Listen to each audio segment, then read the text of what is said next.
जय जगन्नाथ। मंडल कमेटी की बैठक में इस बार बहस आज़ादी पर हुई।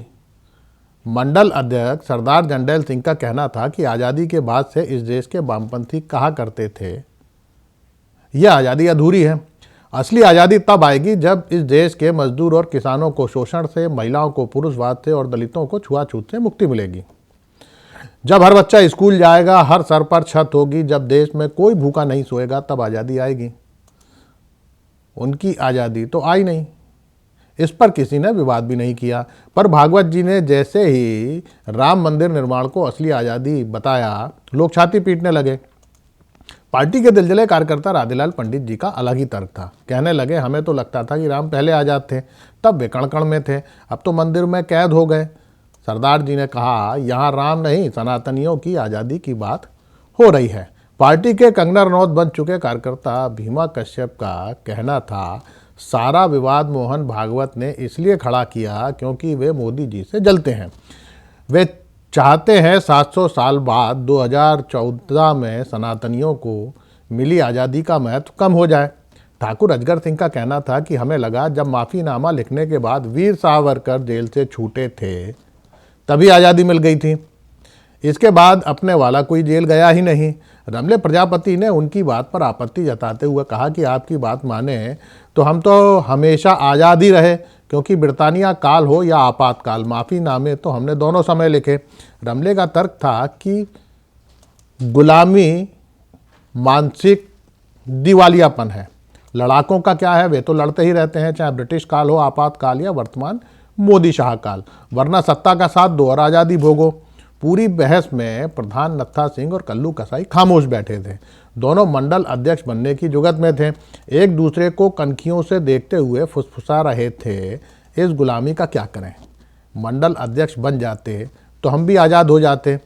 तभी तंबाकू घिसते हुए भोला जाटव ने कल्लू कसाई से पूछा, भैया ये रुपया आज़ाद हो गया है या कुंभ में डुबकी लगा रहा है? लोग कहते हैं कि रुपया गिरता है तो प्रधानमंत्री की आबरू गिरती है। इस पर मंडल कमेटी ने आग्रह किया है कि विरोधियों के दबाव में आकर कहीं रुपए को मजबूती देने में मत लग जाना, वरना डोनाल्ड जी ट्रंप नाराज हो जाएंगे। कहें तो डॉलर के समर्थन में रैली निकलवा दें। रुपए को लेकर एक प्रस्ताव मंडल कमेटी ने पास किया, जो लोकल अखबार में भी छपा।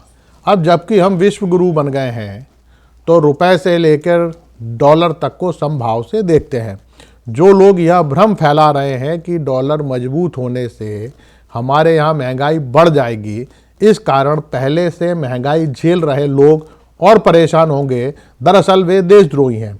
जिस तरह हमारे सनातन की प्रतिष्ठा इन दिनों बढ़ रही है, लोग उससे जल भुन गए हैं। ये सनातन का ही प्रताप है कि ट्रंप भी तभी चुनाव जीत पाए जब हमारे देश में उनके समर्थन में हवन किए गए।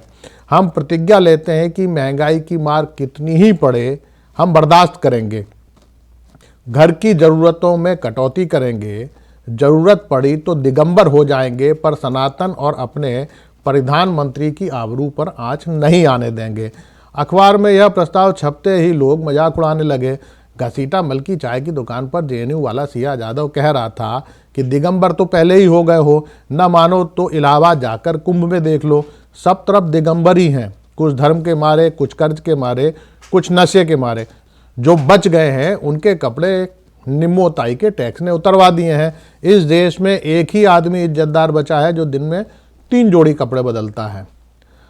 अब इसमें मजाक की क्या, तो छोटी जगह पर लोगों के दिमाग छोटे ही होते हैं। आप दिल्ली में इस प्रस्ताव पर एक आध प्राइम टाइम करवा देना। वैसे भी कुंभ के आनंद में लोग रुपए की माल भूल चुके हैं। प्रभु, ये दिल्ली चुनाव में नया संकल्प पत्र जारी करने की क्या ज़रूरत थी? नड्डा जी बोल तो मोदी की गारंटी रहे थे, पर लोगों को केजरीवाल की गारंटी सुनाई दे रहा था। नालायक पहले ही इतने घोषणाएं कर चुका है कि सांस लेने की जगह नहीं छोड़ी। जो नई घोषणा की भी तो लोग दूसरे राज्यों में की गई घोषणाओं की बात करने लगे। कंगना जी की आपातकाल रिलीज हो गई, इसके लिए बधाई। सुना है उन्हें दर्शक नहीं मिल रहे, बेचारी ने अपना बंगला तक गिरवी रख दिया था। भन्नो सेठ और लच्छो सेठ ने पूछवाया है कि कश्मीर फाइल्स की तरह अगर गांव वालों को मुफ्त फिल्म दिखाने का कोई प्रोग्राम हाईकमान ने बनाया हो तो बताना, कुछ लागत तो निकलेगी बेचारे की। शेष कुशल आपका भक्त सेवक राम। नमस्कार।